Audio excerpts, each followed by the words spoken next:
অপরিচিত পুরুষের সাথে যদি পহেলা বৈশাখ পালন করা হয়, তাহলে ওই মেয়ে যদি সতী থাকে সে কুমারিত্ব হারাবে।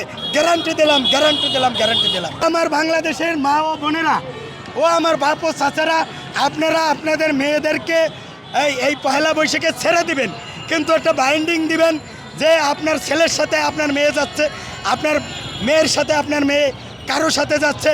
অচেনা অপুরুষ কোনো বেহায়াপনা, কোনো অশ্লীলতা যেন না হয়।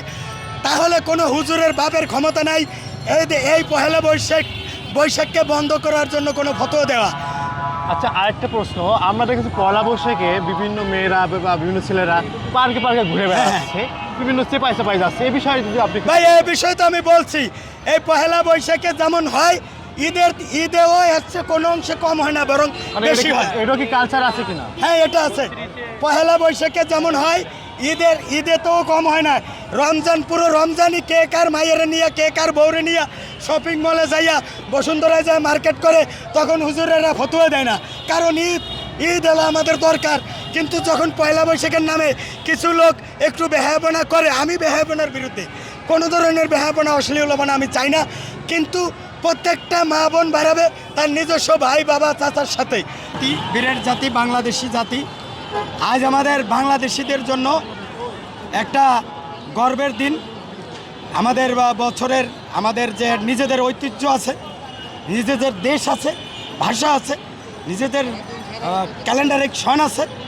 সুতরাং আমাদের এই ক্যালেন্ডারিক সন। আচ্ছা, শুভ নববর্ষ বলতে আপনি কি বোঝেন? শুভ নববর্ষ বলতে বুঝি, আমি ব্যক্তিগতভাবে বুঝি যে আমাদের যে বাংলাদেশিদের সংস্কৃতি, এই সংস্কৃতির একটা বিশেষ পার্ট হচ্ছে নববর্ষ। এই নববর্ষকে যদি পালন করা হয় তাহলে বাঙালি সংস্কৃতি বেঁচে থাকে। আর যদি বাঙালি সংস্কৃতি বাঁচায় রাখতে হয় তাহলে এই নববর্ষকে পালন করতে হবে। এই নববর্ষকে বেহায়াপনা, অশ্লীলপনার নাম দিয়ে এটাকে বন্ধ করে দিলে বাংলা ভাষাকে বন্ধ করা হবে এবং বাংলা সংস্কৃতিকে বন্ধ করা হবে। সাংস্কৃতিক বলতে আপনি কি বোঝেন?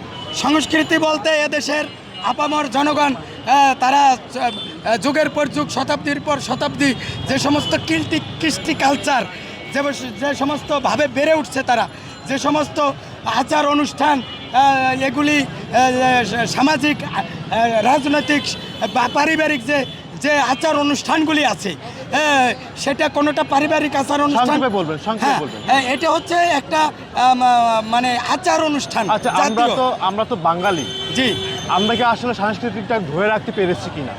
আমরা আসলে আমাদের যে সংস্কৃতি আমরা ওইভাবে ধরে রাখতে পারি নাই, কারণ এদেশে আমাদের বিরুদ্ধে অনেক ঘাত প্রতিঘাত সহ্য করে আমরা যতটুকু ধরে রাখছি, আমরা যদি এভাবে চালিয়ে যাই তাহলে একদিন আমাদের যারা বিরোধিতা করছে এরা আর বিরোধিতা করে টিকবে না। আচ্ছা, এই যে আমাদের যে কালচারটা যে আমরা ধরে রাখতে পারি না, এটা কি আপনি মানেন? হ্যাঁ, আমরা ধরে রাখতে তো, এই যে আমি আসছি না, আমাকে দেখেন কে লাইক, কমেন্ট, শেয়ারে, কমেন্টে আওয়ামী লীগের ধান্দাবাজরা এখন কমেন্ট করবে না। আমি যেটা বলি, আপনি আমার কথা উত্তর দিন। আচ্ছা, বলেন। যে কালচারটা আমরা বাঙালি হিসেবে যে কালচারটা, আমাদের মা বোনের যে শাড়ি পরা বা পর্দায় থাকা বা সুন্দরভাবে চলাফেরা, আসলে এটা কে আসলে বাঙালি হিসেবে তা পারছে কিনা? ভাই, আমরা পারি নাই, এটা আমাদের আফসোস। আমরা বাঙালি সংস্কৃতিকে ধারণ করতে পারি নাই। এটাকে যারা সংস্কৃতির নামে, যারা সংস্কৃতি মনা, তারাও আমাদেরকে এই বাঙালি সংস্কৃতি ধ্বংস করছে। তারা আমাদেরকে বুঝাইছে যে আমরা বাঙালি সংস্কৃতি রক্ষা করব। রক্ষকই যখন ভক্ষক, তখন এই সংস্কৃতি কেমনে রক্ষা হবে ভাই? এদেশের যারা এই সংস্কৃতিকে রক্ষা করবে তারাই তো সংস্কৃতি ঠিকমতো, এই যে আজকে শাড়ি পরবে, কালকে শাড়ি খুলে থবে, এটা তো ভাই সংস্কৃতির রক্ষা না। আমরা যেমন, আপনি পাশের রাষ্ট্র মিয়ানমারে যান, তারা তাদের জাতীয় পোশাককে কিভাবে পরে। আপনি পাশের রাষ্ট্রে হিন্দুতে যান, তারা তাদের শাখা সিঁদুর কেমনে পরে। অথচ আমরা বাঙালি মুসলমান, আমরা এই সংস্কৃতিকে আমরা নিজেরা ধারণ করতে চাই না।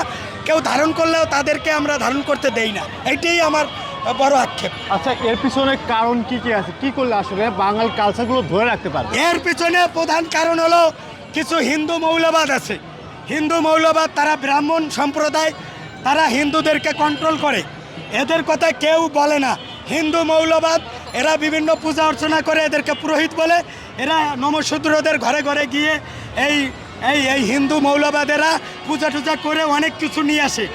অথচ তাদের বলে যে তুমি এগুলি ছুঁয়ো না। এটা তো সবাই করে না, আমি আপনাকে বলেছি আমি বলি যে এর পিছনে এদের কারণ কি ভিতরে আছে? কি করলে হবে? হিন্দু মৌলবাদ, মুসলমানদের মধ্যে কিছু নামধারী ফতুয়াবাজ আলেম আছে, তারা এই আমাদেরকে পহেলা বৈশাখের ঐতিহ্যকে নিভে দিতে চায়। তারা এর গতিপথকে রোধ করতে চায়। এই পয়লা বৈশাখ বলেন, বাঙালি সংস্কৃতি বলেন, বাংলা ভাষাভাষী মানুষের, বাংলাদেশি তো আমাদের তো শুধু একটা ভাষা না। আচ্ছা, কি করলে আসলে মানুষের কালচারটাকে ধরে রাখতে পারবে? কোন কাজটা করবে? আমি প্রথমে বলবো ও